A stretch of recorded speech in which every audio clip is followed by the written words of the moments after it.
Lovely to see you.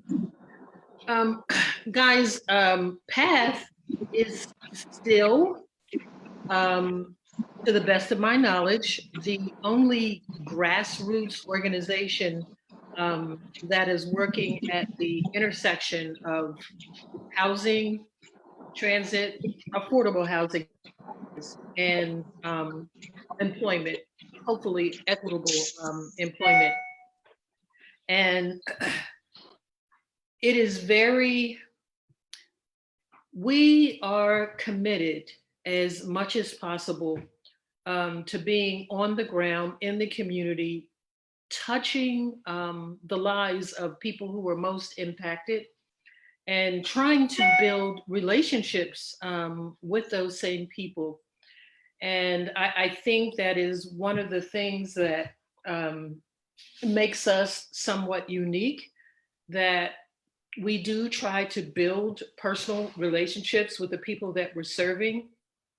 When we can, and we cannot always do so, we try to meet material needs when we can. Melissa may talk about this a little further in the call, but we made a decision that we're going to build a displacement and impact fund because we've been able to help persons that have been displaced, with furnishings, with food, with some of the tangible things that are really stressing people out. And they're already stressed out living with housing insecurity. So for me, being able to do some of those tangible things, being able to meet some of those material needs is critical for some folk, critical for quite a lot of folk. And I want us to, as best we can, fill that space and meet some of those needs. So you should be hearing a lot from us moving forward. We have a very meager amount thus far in our displacement impact fund, but we're really going to amp that up and put those funds to good use. Some of the things that I wanted to share with you all that we've been actively involved with the last several months. Two, some of you may know that we've knocked on doors to quite a few complexes around the city, mostly in Antioch, some in North Nashville, and some in East. But I think the two greatest things that we've done in the last several months is considerably impact River Chase Apartments, which will be under new ownership probably sometime next month, and Lexington Gardens. Lexington Gardens, unfortunately, in Madison has a notorious reputation. I first encountered them when I was working with Open Table. And that is like a last stop place for persons who have felonies, for persons who have had evictions, for persons who can't secure housing elsewhere. And they end up at Lexington. Unfortunately, there are a lot of problems, very serious problems to exist in River Chase Apartments. Somehow, some way, down the line, once we build up more infrastructure, I hope we can do something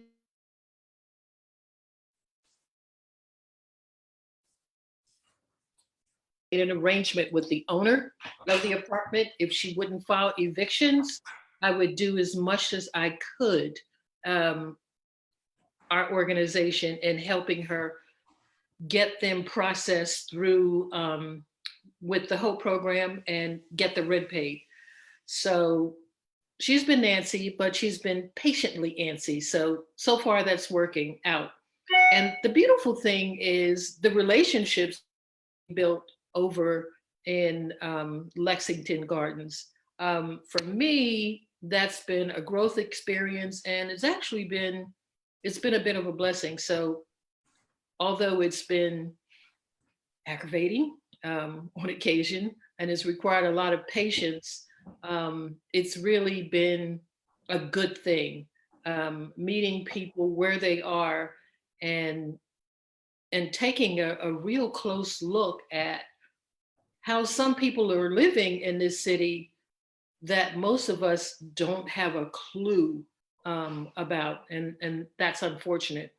River Chase, that's a pretty big undertaking. We've been in conversations with the developer out of Austin, Texas, quite a few conversations, and they have agreed to probably more concessions on behalf of the residents than I've seen since I've been working with housing here in Nashville. They've agreed to not move anyone with children until the school year is over. They're working very hard not to actually evict as long as the people are working with um, the owners in some capacity. They're helping with moving expenses. I think up to the tune of $1,700 a month per household, with an additional $500 for moving, should you need to secure a truck to get your things from one place to the next. So these are things that I have not seen done before. And I've been in conversations with the owners, conversations that I have not had previously. And they seem to have been very open to doing things differently. And our hope at Path is that we can kind of create a different model, so that people aren't being flung out of their units all over the place, and not having a soft landing. And that's one of the things that we're helping to do, provide soft landings in, in a sustainable environment for the persons who are having to move out of River Chase over the next several months. So I won't talk a lot about court. Melissa or Gracie or someone else may get a little deeper into that, but that's been a very significant amount of work for PATH for the last several months. And one of the biggest things that I've seen and appreciated is our ability to collaborate successfully with other organizations on behalf of the persons that we're all serving. We've even been able to develop some fairly decent relationships with the opposing attorneys, which was a surprise, but a pleasant surprise. So this is just, a little bit of an update on what we're doing, and where I perceive us heading. Um, and speaking of heading, in time, we recognize also that we're going to have to get involved with housing on a state level. Otherwise, there's no real hope of changing policies that don't work in favor of the average tenant. So we will also work diligently on trying to build a tenant association across the state of Tennessee, to help us with that work. Otherwise, the laws, the policies around housing, pretty much they're going to stay the same unless we can impact the state of Tennessee. So I think I've said enough for now, and I will pass everything on to Melissa right now. And you may have some questions for me later on, which is good. Just hold those or put them in the chat, and remind us if we don't pay attention to whatever question that you may have about our ongoing work around housing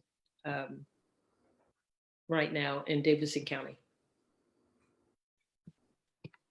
Thank you, Jackie. That was a great recap of the overall themes that we've seen this year, and the ways that we've been able to interrupt a bit of the negative impact of being a pro-growth city a decade in. Our purpose when we started this town hall series regarding the history and current housing realities were four things. We wanted to tell the truth about the institutional decisions that got us here. Um, we want to invite attendees to share their lived experience because we do believe that experience is expertise. We know that generally speaking, when decisions are made, that word expertise is used in a way that is theoretical, is usually not operationally true in the sense that people that are making the decisions are people that have experienced or been impacted by the decisions that they're making. And so that was one of the main priorities of our town hall experience. We to collect solutions from the people most directly impacted. And we wanted to look at really strongly the feasibility to develop campaigns to achieve the solutions that are presented. And so at this stage, we have collected a lot of data. We've collected a lot of experiences, and we've heard a lot of great ideas about ways that we can begin to interrupt this. But we also know that there's not any one agency or any one policy that's going to make those changes. And so our town halls, outreach, and court watch brought us into contact this year with about 1,000 people. And we were able to, like Jackie mentioned, we were able to collaborate with about 20 different agencies throughout the year this year, whether that was for educational purposes, for legal aid clinics, to recruit for court watch, and to help people better understand what people have to navigate when they enter the courtroom. We started our town hall with a check-in about how people saw the trajectory of Nashville, and we heard a broad concern about the continued impact of this pro-growth agenda that our city continues to follow. Growing inequality both in wealth and income came up quite a bit. The vanishing of affordable housing, traditionally affordable complexes that were being sold, Section 8 vouchers being eliminated, wait lists being closed, and not just in Nashville, but on a regional level. We know that even surrounding counties, which require a two-way agreement to move vouchers from city to city, those wait lists themselves are largely closed. And so all of these place a disproportionate burden on the people that make a city based on tourism thrive. As the courts reopened and eviction protections expired, we brought people into the conversation both through door-to-door outreach and through our Court Watch campaign. And what we found is that our state's lack of tenant protections and our city's lack of regard for the combined housing and eviction protections left over 9,000 people now requesting emergency rental assistance. It left 4,000 households in the city facing an eviction hearing. And at this point in October, we know about half of those people have actually been evicted by a judge.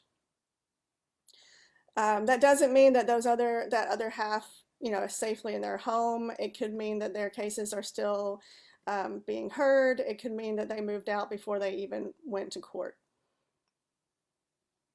What we believe, again, is that experience is expertise. And so the bulk of our time tonight, we would like to dedicate to hearing the lived experiences of the people that we've met along the way, because moving forward, what we'll need to do is look to them to direct our steps moving forward.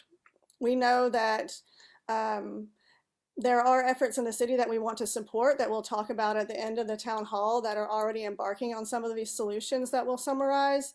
But we want to, again, spend the bulk of our time tonight speaking directly with people that have been impacted this year.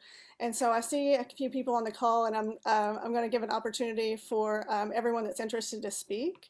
But I know that we invited Sharday, Nicolette, and Candace here tonight to talk a little bit about their experience. And so if any of y'all are ready right now and want to go ahead and turn your camera on or not, or, or just go ahead and unmute yourself, we're going to give you a little bit of time to talk about what you experienced and particularly any insights into how we can work together to make sure that this is not happening to anyone else moving forward. I see Nicolette and Shar both turned on your cameras, and Nicolette's unmuted, so I'm going to let her go first. And I'm Uber eating right now, doing my Uber Eats, so I'm picking up an order at KFC. So forgive me. My daughter's here with me. So my story is we faced eviction and was going through the process for the COVID relief grants, which is when I met Melissa. And the judge gave the eviction notice or ruled for an eviction. And the landlord was in negotiations with the Metro Action Committee people to accept the grant. And up until 24 hours before I had to move, he decided not to take the grant and had the sheriffs come and continue to take my daughter and I out of the house. Since he spent 2 weeks hemming and hawing back and forth with Metro Action Committee, to take the grant, and finding someone within 24 hours to take the grant, because a lot of landlords will not take the grant directly and they want their cash. We're in an extended stay hotel, my daughter and I, and she's 13 in 8th grade. And we are not the only family there. And it has been very hard. I'm as an adult, it's always hard. As a single mother, I'm widowed, her father's deceased. Having her go through this has been horrible. And, I'm in the music industry typically, which is non-existent. So I'm Uber eating, and it's hand to mouth. It's $100 a day. I've spent since August 28th, $3,000 or $4,000 just to pay for every night, because I can't get ahead to pay for a week at a time. So I spend 12 to 13 hours a day driving up till 3 o'clock in the morning, sleep for a couple hours and get her ready for school. And she Uber eats with me and does her homework in the car. And we have the hotspot. And my biggest thing is, there was different social workers that could get the money directly into the hands of the tenants for the landlords who didn't want to fill out the short vendor form for the city.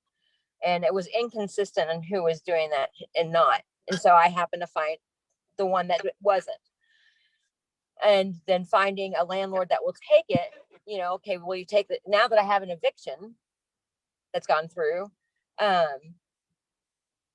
finding a new landlord, saving the money, and trying to, it is an impossible cycle. And it should have been an option to be able to give, if the person didn't want to take it directly from MAC, that we could give it to them. And this is about the children. You can do a lot to a lot of people, but these kids, there are thousands. And I know, Miss Sims, you had said that, you were negotiating with a lot of people, developments to keep people with children in the home till the end of the school year. But the private landlords, they just don't care. And it's, how many other children I have in our little extended stay hotel thing, there's 5 families with children there, school age. And and they're all in the same position. And it's, we're so worried about tourism. And actually, I know Butch Spirit and I know all those people because I work with them in the music industry. But if everyone's worried about, of tourism and all this other stuff, but we're not listening, but then we have all these issues with Metro Nashville School and the grading system. Well, what are you really doing as a city for these children? These kids are sitting here. She's been in the car with me since noon today because we have to make enough money to pay for tomorrow. And it's just a vicious cycle. And these kids are the ones, you can make tourism all you want, but if there's no judge, or we're just allowing things to go through and not giving the COVID grant funds. They were begging people to take it because landlords won't take it. And that is completely unfair. So again, we're sitting here, we're driving, doing Uber Eats, and we're stuck in a vicious, horrible cycle and trying to get out. It's like being inside of a dishwasher. So that's my story. Thank you so much, Nicolette. We appreciate you sharing and being vulnerable enough to explain your truth and what you're going through. And she's right. Hotels are overrun with people that live there now. There are no tenant protections when you live in a hotel. They can kick you out within 24 hours if they feel like it. Pay so much more by the day. It's so much more expensive to be poor than it is to be rich. And that has just gotten worse and worse and worse because of all the barriers that real estate industry has created. They have created barriers to entry that protect their bottom line. And we know that that is happening consistently. And this is why we have to be the ones that are creating the support network. And we should be doing the same thing for the people that are impacted by it. We should be protecting their interests just as much as we are the interest of speculatory real estate investors, right? And I'm so glad that you explained your family situation too, because you're right. Single mothers have been disproportionately represented in the eviction crisis, hands down. Yeah. And when we look at wages and we look at rents, it just doesn't make sense at all. Who's getting evicted and displaced? Like, these are longtime residents. These are people that are in the service industry, in the music industry, the industries that Nashville puts up as their bread and butter. We cannot live on exposure. We cannot live on exposure. And this is what the reality that we're seeing right now. The people that are being evicted are families. They're people that rely on fixed incomes. They're people that rely on disability income. They're people that have never faced unemployment in their life before. Yeah. They've not know how to navigate the systems that are set up because they've not had to be in that position before. People without reliable transportation. Nicolette is actually lucky that she's able to drive for Uber because a lot of the people that we meet do not have that option. No. I really appreciate you being here, Nicolette, especially while you're working. And I know that you'll be on background for the rest, so you can make sure that you guys are safe again tomorrow night. But yeah, so before we go to Shar, I want to think about too, like the reasons why people are facing housing insecurity. Because it's not because they're not working. She's clearly working. She's working 12 hours a day. Reduced hours, no benefits that come along with a job.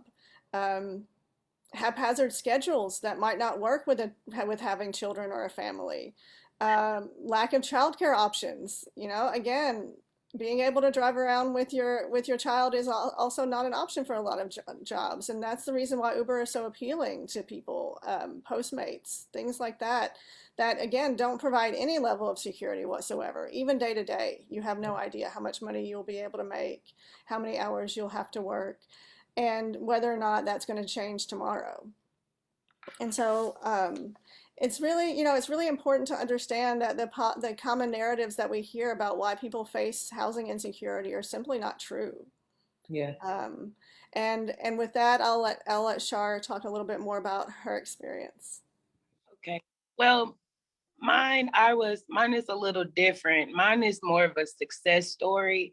I heard that she works for Uber. Well, I was actually working from home with Postmates, the call center. Uber purchased our company for I think $2 billion. But because they purchased Postmates call center, we were working under the Uber call center umbrella.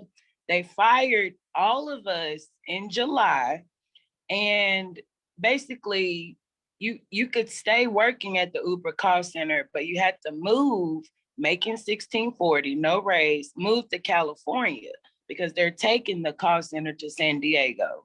Well, they took my stock, they took my little benefits and all that. So I lost my job. My daughter caught COVID first, then my mom.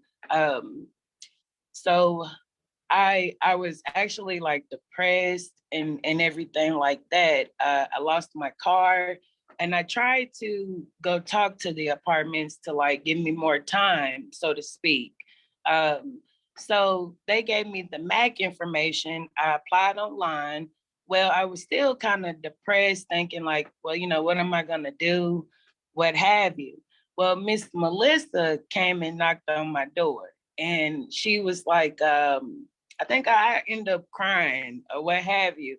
But she told me the steps. She told me exactly like the date. She actually had my court date, but she told me what to expect and what to apply for.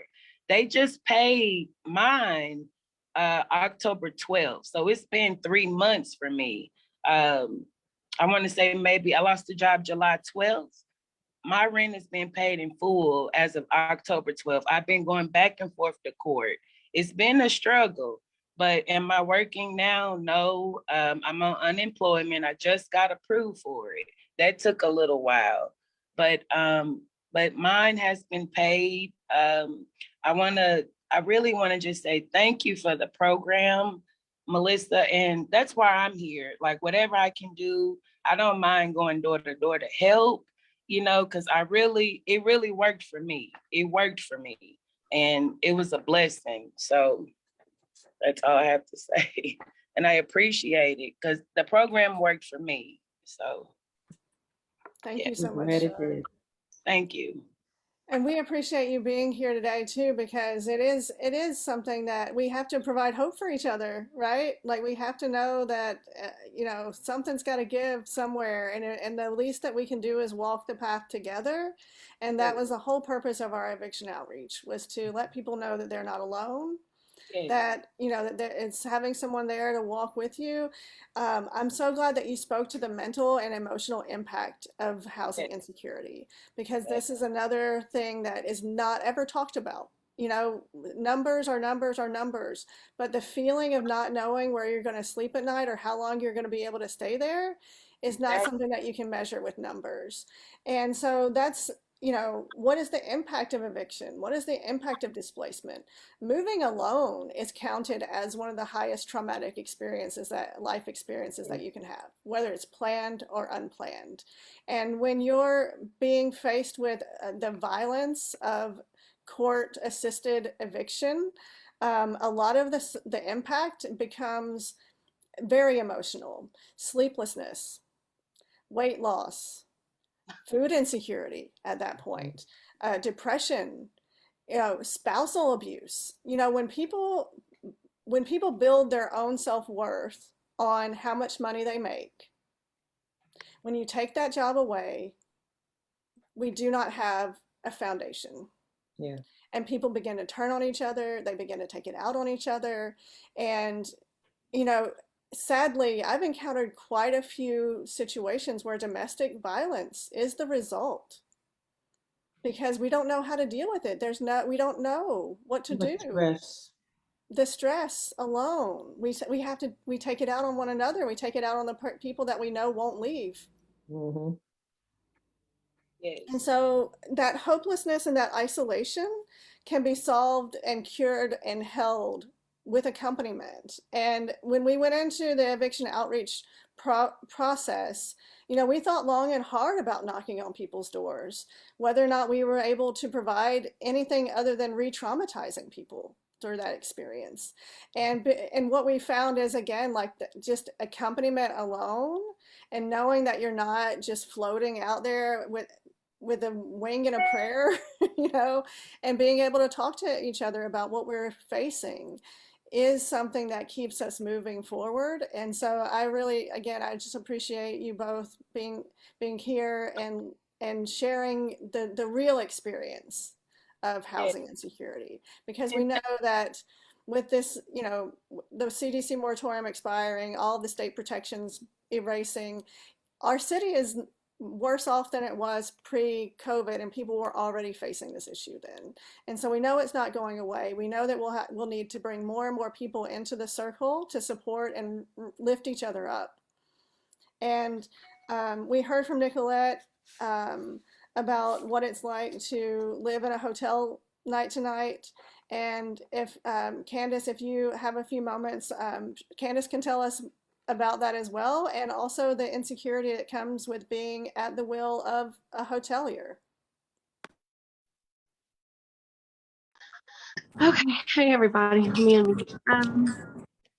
So some of my situation is similar a lot to um, both of you guys that spoke before me. I have a child too. He's 14, and it's I'm just like one of hundreds of people that are in this huge housing crisis that's in Nashville, and we've been in and out of court this year for the past few months. I've had the police called on us several times.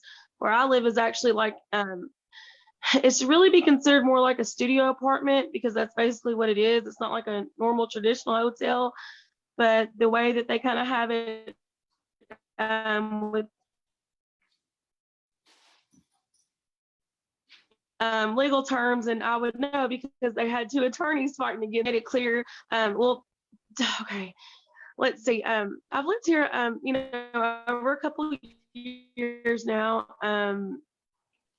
and we had some income problems after the whole COVID situation hit, and I ended up not only being a victim of domestic violence. I ended up, having to end a relationship I was in because they got abusive where they lost their job and, were struggling to pay rent. And I knew that there was that eviction moratorium. So someone said, no, you've got to do this until you can figure out what to do. There's funds. So I've the help has been there, but unfortunately where I've been, one judge considered me as a resident. Another judge from the civil court considered me not a resident and only saw the attorneys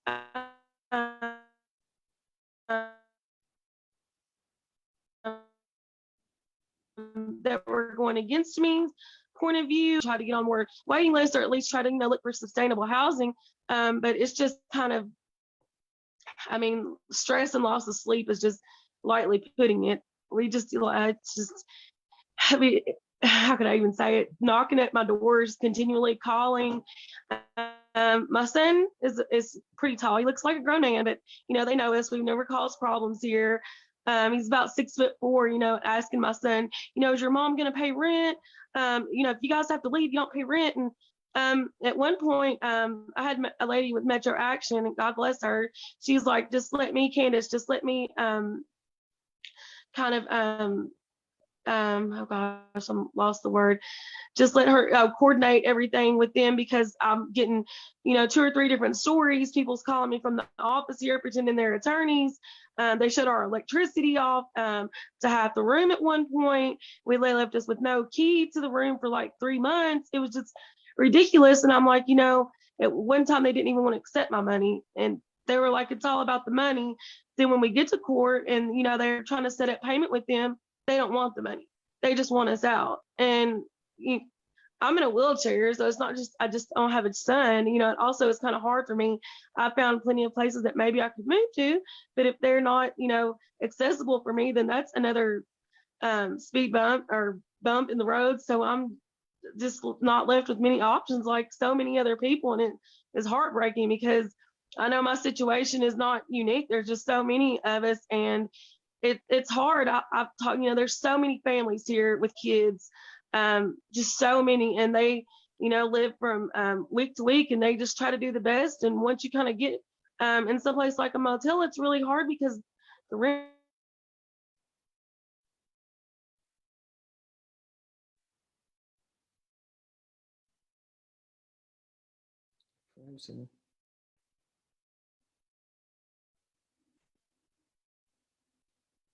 Because they're 5 or 6 years deep into them. One lady told me she opened up for 2 hours taking applications, and there was over 200 people that applied. So I'm like, my goodness, it's just like a race to see who can get to somewhere quickly. And then even sometimes when you find housing, then and thank you so much, Melissa, for the situation you went with me through to help me. I thought I'd found housing and someone that was willing to accept me because like the other lady that spoke with the eviction, and when they put in really hard after that.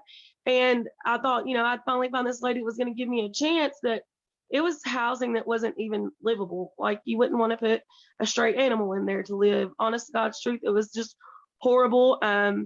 It wasn't even the situation really about her making a ramp. The, power didn't work. There were wires hanging out. It was just, it was horrible. It would nowhere I would want to take near my child. Even if I was by myself, I just wouldn't feel safe living there. So, once we're kind of get these evictions on us, or if we're, on the lower incomes kind of end of it, it's just it's hard. You don't make enough. Or if you got a co-signer, then your co-signer has to make 5 times the rent, and then you're overqualified if it's got income guidelines.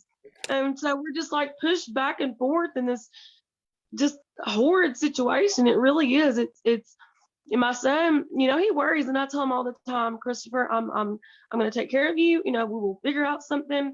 Where there is a will, there is a way, and we'll figure it out. But I know, he worries about it, just like the other lady was talking about her child.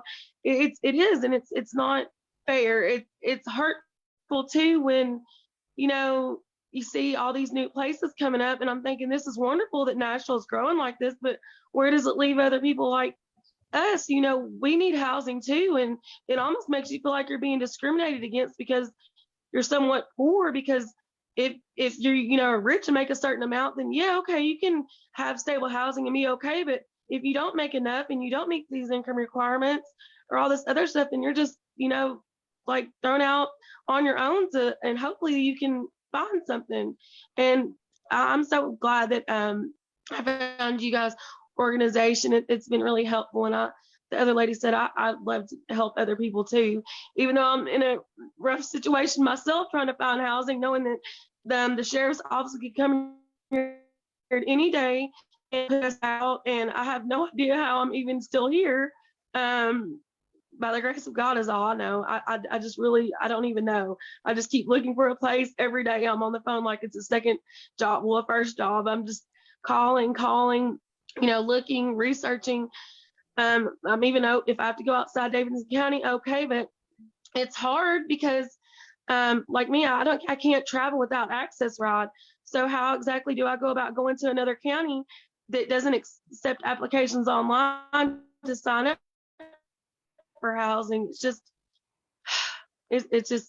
even if they want to send you an application in the mail, you still have to once you get the application filled out, go in person, talk to several places. And I just wish that our Davidson County could kind of do something with maybe some other counties. If there's not going to be housing here, maybe they could try to figure out a way. Houses, there's just so like I said, so many people. I don't even know what to explain it, just or how to explain it from here. It's just it's hard. I wish the things I was saying were made up or were not true, because it's just so heartbreaking and so traumatizing, all the stuff that we go through, and just to find housing.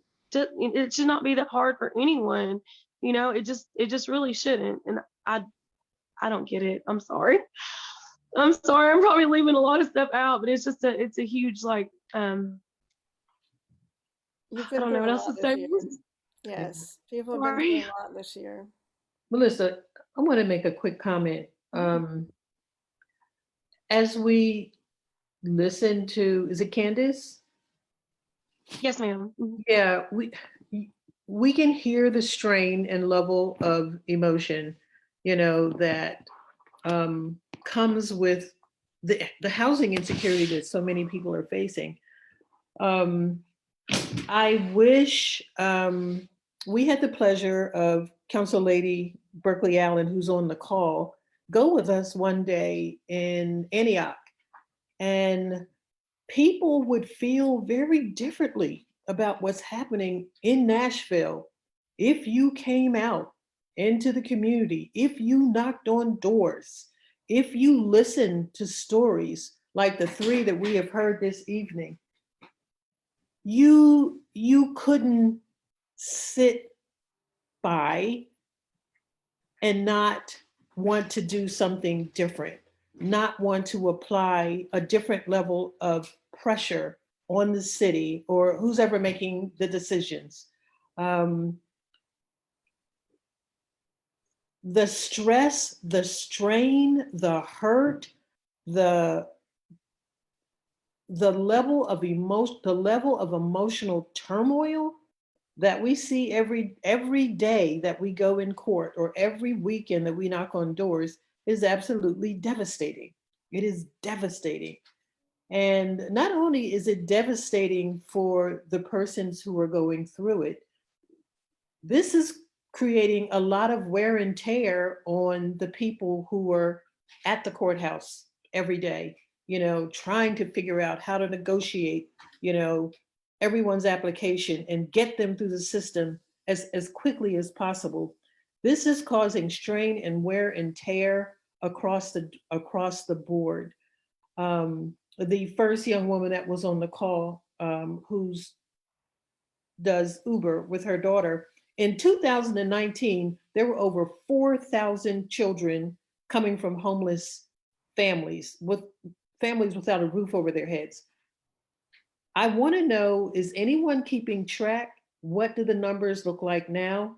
And not just that, what kind of damage are we doing to children? What kind of assessments are we going to make, if any at all?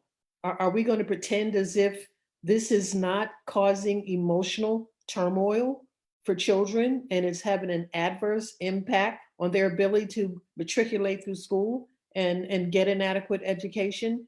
None of this stuff, there's so much that's rippling out of this housing insecurity, out of all this turmoil and anxiety and pain and frustration and anger. How is this going to impact crime? We just we cannot continue to sit by and not do something, not do a whole lot more. I'm hoping that Path can be successful in building a tenants organization, to help push back against this, because all the people in the city who are just going through life every day, going through their regular schedule, the regular process, that have no idea, no concept whatsoever, because it doesn't touch them. It's not touching them. So it's really out of sight, out of mind.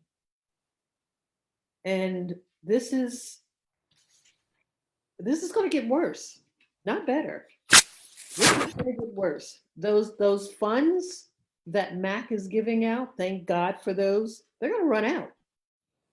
They're not going to last. What are we going to do?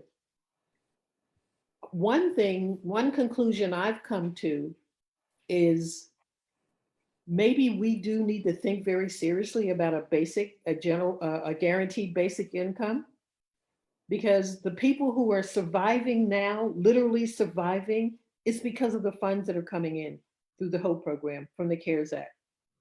What happens in Nashville when that money dries up? Absolutely.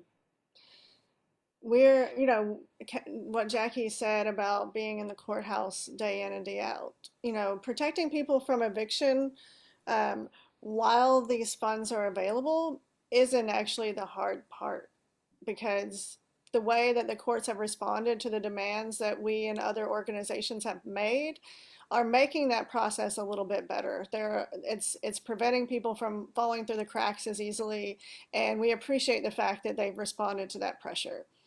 At the same time, we know that people that have gotten that rental assistance are still facing the same problems that they were 3 months prior. Some of them, their leases have expired in the meantime, and their rent has gone up.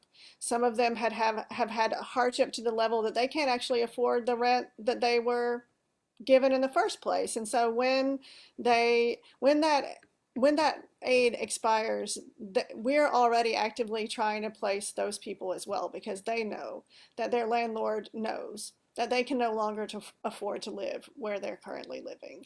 And this is, again, a regional issue. I can attest to the number of places that Candace has called to try to find housing. I can attest that she has called probably 75 to 100 places to try to find housing just in the last 3 months. We have a list that we encountered at the courthouse when we first started doing outreach in June. Not a single apartment on that list, not a single complex on that list has units that are available. And when you look at the numbers, I mean, obviously they're building, we know that they're building everywhere all the time.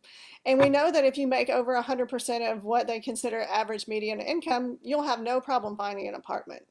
But we also know is that there are people moving here every day that are ready to buy a house, that are well resourced to buy houses, that are also competing for apartments because they can't buy a house right now.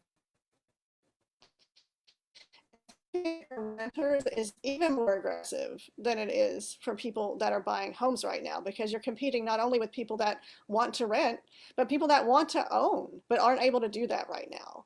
And so apartment complexes are taking full advantage of that, creating barriers to you must make 3 times the monthly rent. First one right off the bat.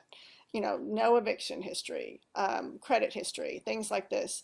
And it's a real problem, because when you move outside of the city, you lose so much social capital. Yeah. For people that have lived here their whole lives, you probably lose every resource that you ever had available, whether that meant help with transportation, help with childcare, help with finding a job.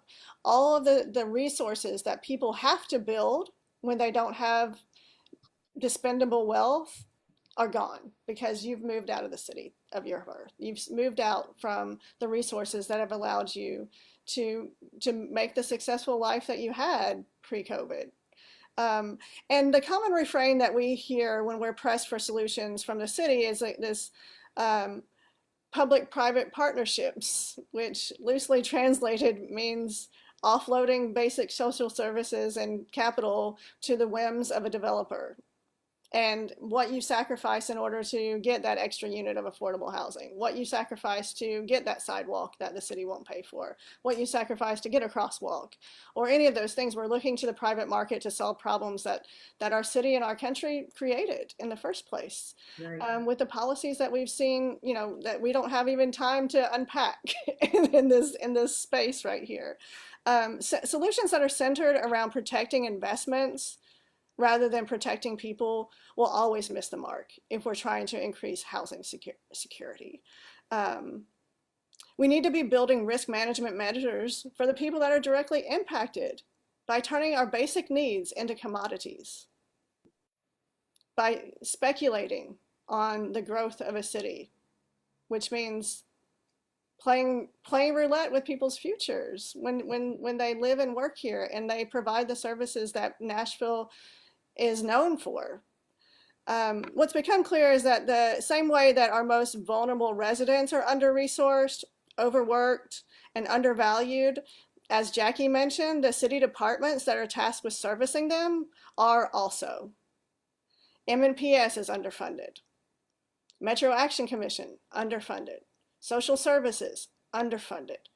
They are all tasked with solving the problems that the city policies create. Underfunded.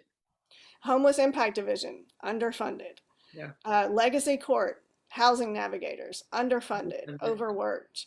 They are facing the same level of stress in a lot of ways as the people that are trying to stay in their homes, because they're being looked to as the solution, and the city is not hiring anyone else. The city is not supporting their work in the way that they need to be supporting their work, and they'll end up losing those employees as well. Yeah. We are literally watching people melt down, employees, because they're overburdened.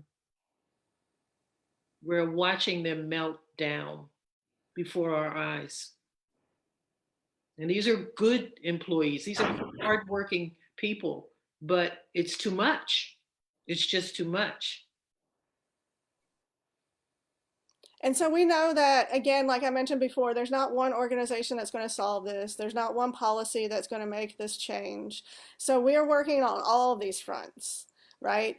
And so what we'll do for the next little while is we're going to field some questions, and then we're going to talk about some next steps that we are all able to take together to support the solutions that have been brought to us from the people that are directly impacted. And as someone mentioned in the chat, yes, many of these agencies aren't actually tasked with providing the solution. They're tasked with creating the appearance that the city cares. Yeah. And to move up and succeed in those departments, that's exactly what you have to do. You have to protect the reputation of the city at all costs and stuff everything else down and keep on moving forward. And that's not sustainable. It's not sustainable. In the next year, we're going to be researching and supporting local efforts towards guaranteed basic income. Like Jackie mentioned, the organization Moving Nashville Forward is launching a demonstration of guaranteed basic income. I'm going to put some information in the chat that y'all can copy down to support and learn more about that effort.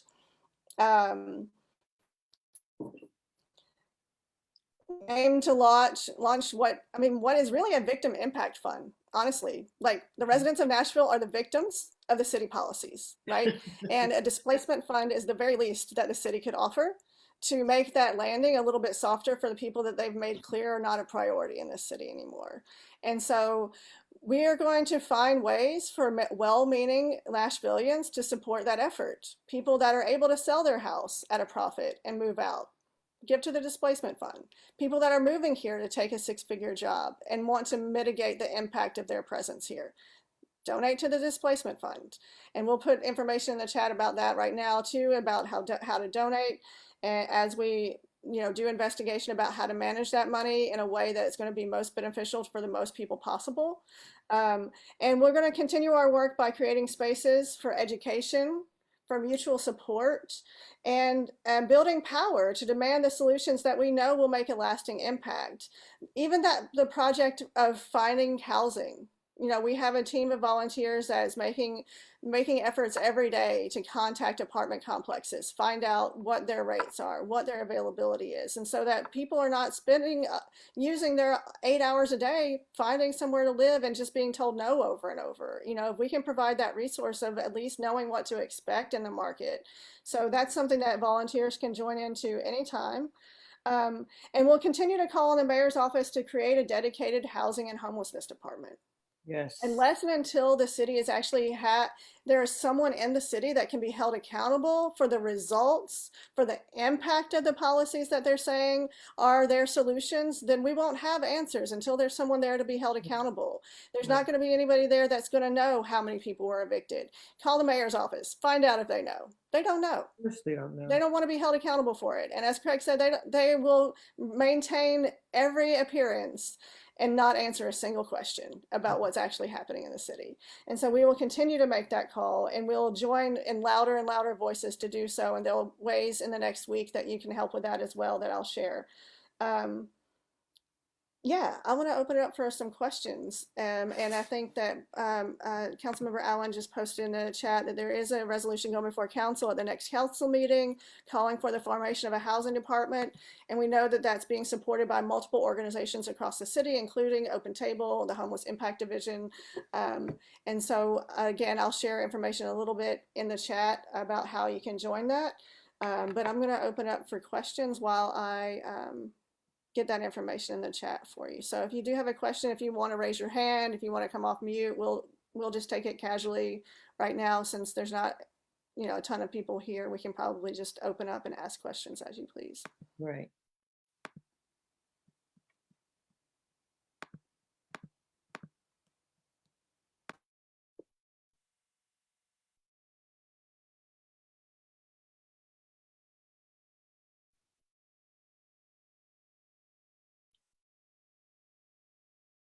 And if you're more comfortable, you can put a question in a chat. That's fine too. Also a lot of people don't think about this. I'm embarrassed to say it because I didn't really realize how picky people were with accepting you. But I know I can't be the only one, like over a couple $100 filling out applications, and all of those are non-refundable. And that's something else I think a lot of people don't realize, especially like the lady said, she's, you're living day by day or even week by week or month by month, and you're on limited income, or even if you're not, you're just, don't make enough to live in Nashville. It seems like we're being pushed out of Nashville I mean, $35, $45, $50 an application fee, especially if you have two adults. That's just, I don't know how they think people can afford that just to be told no. But I've learned now to ask, will you consider this? Will you consider that? And then sometimes they still can't tell you. So I just try my luck because we're so desperate to find housing. And it's just, it's horrible. And my heart goes out to everybody if you're going through that too. It's just, it's so hard. Thank you for bringing that up, because you're right. That's another thing that we can offer to one another as fellow renters is giving each other intel about what various places require when you apply, giving people a heads up if you know that they're about to spend money on an application fee that they're never going to see anything else from. I'm sure that there are complexes that make just as much money off of application fees as they do on rent. Oh, it has to be that. I mean, you think if 200 people apply, and even if half those people are paying $45 or $50 an application fee, mind you, if it's two adults and they're both paying $40 or $50, I mean, that's a lot of money. It really, and then the income requirements too. If someone's going to allow someone to be a co-signer, I really don't understand why they would want someone to make 5 times the month. Obviously, they're signing it because they trust whoever they're signing it for, that they're going to pay the rent and they're not going to, have collections on them or break the lease or whatnot. So I can't even find a place with a co-signer. That's just, and like I said, I know I can't be the only one. And I'm still hopeful. I'm not going to stop looking because obviously we have to find a place. But I thought, once someone said, "Hey, we'll do the cosign for you," okay, well, they have great credit. They own their own home. They're older persons, so they're established. Surely, that would be okay, but still turned down.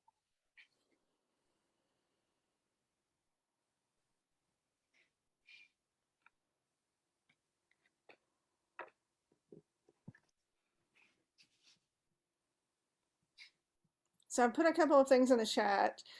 First is learning more about the Moving Nashville Forward's Guaranteed Basic Income demonstration, which is focused in the 37208 zip code. Those people that are eligible will live in 37208 zip code, and they'll be, once the program launches, they will be eligible for a payment of $1,000 a month.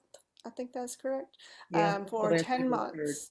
And this will be a project that should show the sustainability of such and the necessity of such a project for people that are currently living under the labor situation that we live in, the housing situation that we live in. Unless and until we can change those policies, what we have to do is support one another. Additionally, like we mentioned, show me your budget and I'll show you your priorities, right? And when we look at Nashville's budget, what is missing is education, housing, all of the infrastructure that we need that actually creates public safety. And as Jackie mentioned, there are a lot of people in this city that will never even see this issue until it knocks on their door in the form of criminality. Right. When people begin to get so desperate that they're turning on one another, and we know that actually crime is not up nationally, but what we also know about crimes in Nashville is that the crimes that are increasing are those that are against companies, right? Stealing out of cars. There are ways that you can see people are becoming more desperate, but they're also trying not to impact their neighbor. And that's only going to last for so long. And so, and before we get to that point, what we have to do is invest in the things that make people safe. And Black Nashville Assembly has a public safety survey open right now. It's www.615safety.com, because we know that budget talks are beginning already. By the beginning of the year, the mayor will probably already have, well, they've already announced actually the capital improvement budget, I believe, to some extent. And so we know that those conversations are already happening. And what we need to make very loud and clear is that we know what creates public safety. Yes. And these things in this survey are what create safety for our neighbors is what will create safety for us. And it will prevent us from being in a situation where we have cameras on every corner and we don't trust one another anymore because Right. everyone is under-resourced. We will be doing a new volunteer training in December. And so if you would like to join PATH, that is the next opportunity to jump into our weekly planning meetings about how we're moving forward on the policy changes that we would like to make and how we're moving forward to support the renters in the city as well. There's a link to donate. And if you are a renter, we want you to join our tenant council. Because again, when you hear task force, what you know is that no one at that table is going to be impacted by this, by the decisions that they are making. And we need to change that. And it needs to happen from the community up, not from the mayor's office down. And so our tenant council will be looked to for insight. They will not be required hours of volunteer work or any of that. What we are looking to is that we understand that experience. And that's what the tenant council is for, is to provide the expertise of people that are facing these situations every day and the ones that are most close to the solutions that might actually change something for us. And so those are the links that I pasted in the chat. Someone's asking about the impact fund. Right. And so we do have an opportunity for people to donate now. We have a modest amount of funds that can be used to help people, like I said, move when they are able to find somewhere to go. And so, yes, thank you for that question, Janelle, about is there any discussion towards engaging the corporations that are moving here to support the fund? Absolutely. And again, we understand that every single person in this city has a role to play. Relational organizing means that we understand that everyone can interrupt this on some level, and that we understand also that most people don't act out of malice. They act out of ignorance, not knowing what the impact is, what their entry point is. And this is a very easy entry point, both for corporations and for new Nashvillians and for people that are selling their homes. And so we absolutely are talking to organizations. And if there's one that you think would be willing to have a conversation about that, please email us and let us know, because we will absolutely follow up on that and build the relationship necessary for them to feel trusting to do that. Corporate responsibility departments, absolutely, yes. Is there specific contact info for that? Yeah, I can give you, I can put in the chat my email address, actually. Thank you. And you can always go onto our website and contact us if that's easier for you. We're pretty active on social media, so there's lots of ways to reach us, but the most direct one is probably my email address there. Absolutely. Thank you for asking that question.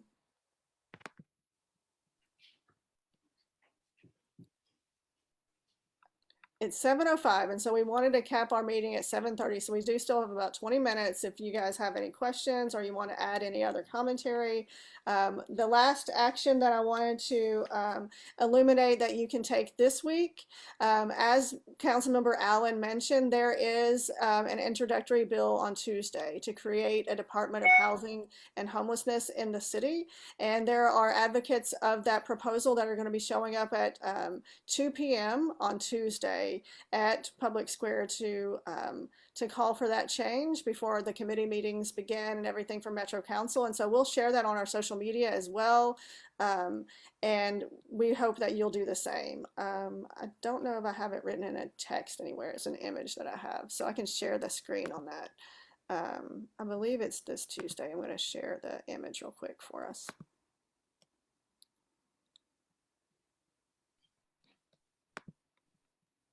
But you guys can go ahead and continue with any questions that you might have.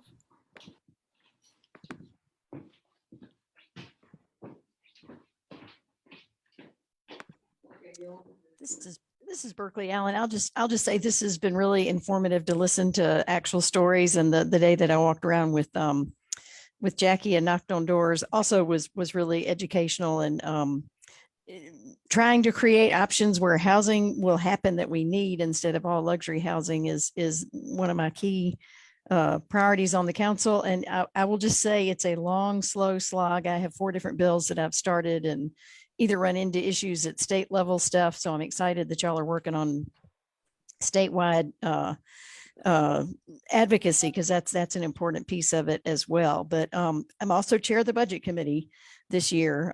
So that affords the opportunity to get a lot of different people in front of the budget committee. So we can understand the framework, but I will say, we never have enough to do everything we want to do. I would love to have so much more for education. I would love to have so much more for housing, and sidewalks, better infrastructure, better transit. I know I won't be able to do everything I want to do this year, but if nothing else, I do want to be sure that, that we have listened to everybody and worked as hard as we can to do as much as we can. So that's the promise I can make to you. And then, if y'all are just such a good source of information that I will always welcome your input and do the best I can. I appreciate that. I shared that image now in front of Metro Courthouse on Tuesday at 2 p.m.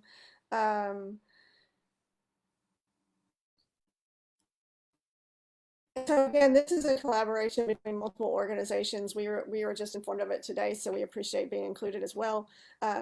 And then there's actually one last thing that you can do this month to support PATH, and it's very tasty. There's an organization in Nashville, a company called Radicalized Brew, and this started during quarantine. They make cold brew, and they put it in a nice little mason jar, and they'll deliver it right to your doorstep. And they donate 10% of their monthly proceeds to a different nonprofit each month. And I might be speaking a little too soon, but I believe that for the month of November, they'll be giving those proceeds to PATH. And so that money will go directly towards the launch of our nascent displacement fund. And so if you like coffee, or if you know someone that likes coffee, or if you're alive, please support Radicalized Brew. They have contributed so much to the organizing community in the last year, and we're really grateful that we'll be able to be part of that for the month of November. I believe their handle is probably just at Radicalized Brew, and they're most active on Instagram. You can order through the links that they have there.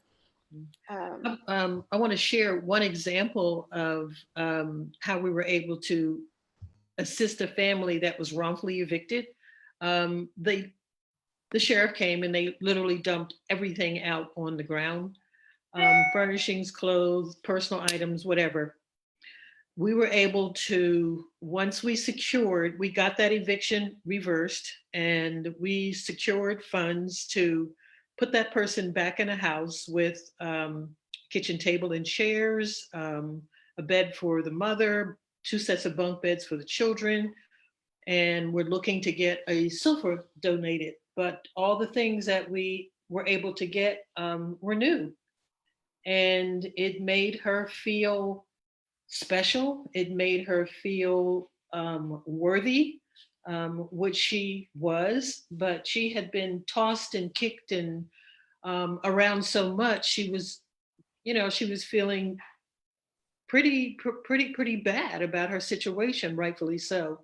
So we can't always do quite that much. We were very fortunate to receive the funds to rehouse that person with new furnishings, but there are many different things on many different levels that people need during the displacement relocation process.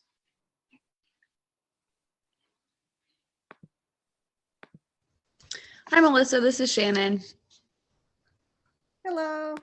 Hey, just had a quick question. I wanted to make sure I wasn't misunderstanding. So on Tuesday, multiple groups are organizing at 2 p.m., right? That's right. Okay, At the because courthouse. it looks like the next Metro Council meeting is the following week. So I just wanted to make sure. I wasn't sure if you were talking about people are planning to attend meetings also, since there isn't a council meeting until the following week. Right. Yeah, I think it's just a demonstration to support that bill, Okay. and to amplify the fact that it will be coming to Got it. Metro Council. There may be committee meetings that day occasionally, but I'm not sure that's part of the plan. I think it's just that's the time that they've Gotcha. decided to Okay. come up. Yeah, I appreciate that clarification, actually. Got it. Thank you. hmm Mhm. Oh, and Craig mentioned in the chat that there is also as mutual aid for the unhoused community in Nashville as well. And so, yeah. Safe Haven is the organization that he works with that has the connections to that as well. And so we'll connect with you, Craig, as well, so we can make sure that we share that out. But I will share the information about that again here. Tuesday, October 26th at 2 p.m. In front of the Metro Courthouse, our community will raise our collective voices to share in our exhaustion of the systemic brokenness around housing and homelessness by calling for the creation of an independent office of housing and homelessness. This is a critical time to show up and be present. We hope that you will join our community of committed housing and homeless advocates. Nashville, raise your voice. So we really appreciate that call to action, because that's one of the only ways that we'll actually ever get accountability for the policies and the impact that we're seeing across the city.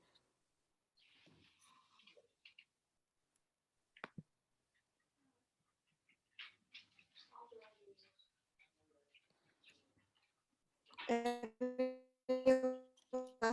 questions for anybody? I was I just will going to send say, out anyone that actually registered. Oh, go ahead. all right, Candace just said something in the chat that I felt like was important, maybe for anybody who didn't see it too. So she says that there needs to be changes around the way the courts work. When she went to general sessions and then legacy court, which is Judge Bell's diversionary court, where people can go while they're waiting for rental assistance to work that through, the case was actually dismissed at that point. And then 2 months later, the attorneys for In-Town Suites filed paperwork to regain possession or to evict them again and from the property. So they filed the paperwork again. And they had trouble. She says that there was trouble representing Indigenous people, and wonder how many people have been affected by companies coming back for a second time to evict after that had been dismissed. Because for her case, she's absolutely right. They appealed that decision, and they brought on a legal team to argue that they were not landlords and she was not a tenant, so they were not bound to work with any kind of Metro action, any kind of federal funding, or to treat her as a tenant. And so we have seen some limitations around the court system around language accessibility as well. They do have translators, but a lot of times they will have to reschedule a court date in order to have a translator there. And so if someone shows up and they're not, number one, not aware that that service should be provided, they might not even know it. If they don't know who to ask, if someone doesn't approach them, no one makes an announcement to say, like in various languages, what's happening, right? And so unless you're able to advocate for yourself and figure out a way to tell someone that you need a translator, that person's not going to be available to you. And normally they aren't readily available at the court. They're actually scheduled in advance.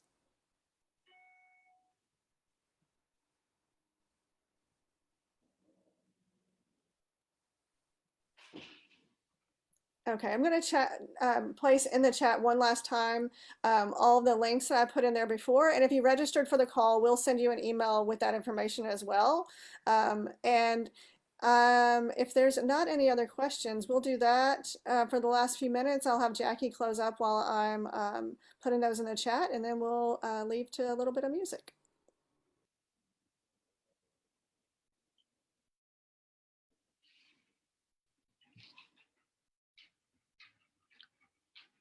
Okay. The first thing that I must always do is thank each of you for caring enough about what is happening in the city with our housing crisis to get on the call. I want to thank all of you who are looking to find a way to volunteer with PATH. For any of you who choose to give donations to our Displacement Impact Fund, we greatly appreciate that as well. I do ask that you keep us in your thoughts because the work we do is rigorous, and it can take its toll. Me personally, I don't leave the house without being prayed up before I hit that courthouse, because sometimes I'm not as patient as I need to be, and I can't leave here without all the patience that I need and then some, because we never know what we're going to encounter. at the courthouse, knocking on doors, working with landlords, even working with tenants that we're, fighting so hard for. We're all human beings, and this is all a struggle. But it's a struggle that we have chosen to take on, and we honor the work that we do and those who choose to work alongside with us. So I can't thank you enough. Maybe bring another person on the call. Let people know about what we're doing. Follow us on social media.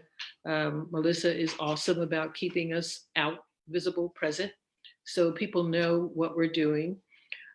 We try to operate with the highest level of integrity. And as we raise these impact funds, we will always be transparent. I think that is so important. So thank you. Keep us in your thoughts. If you're a praying person, keep us in your prayers. And come join us whenever you can. It doesn't have to be a schedule, just whenever you can. And whatever you feel your strong suit is, then help us out using your strength, your gifts, and your talents. So thank you.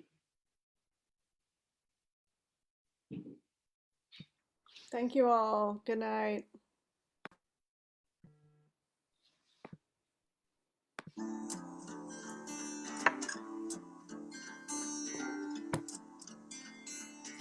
Well, I guess I'm going to head down to the Ryman.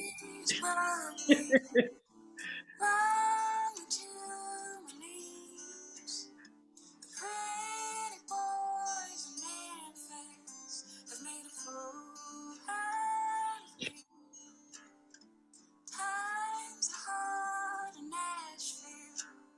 The cash I had is gone. I Hey,